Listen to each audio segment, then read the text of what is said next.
الجزاء. ماجد عبد الله عند الكرة، يظهر هو اللي راح ينفذ الخطأ.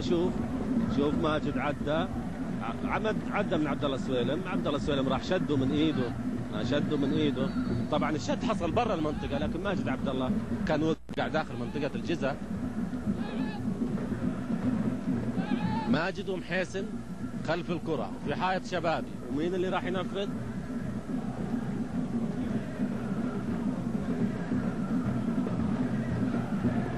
خطأ لصالح النصر.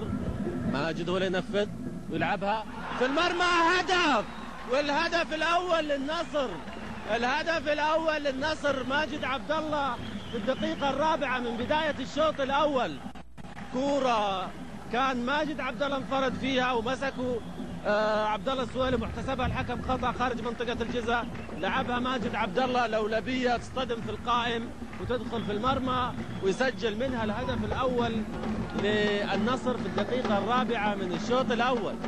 1 النصر لا شيء الشباب. تلعب الكرة، فؤاد أنور ينقلها ناحية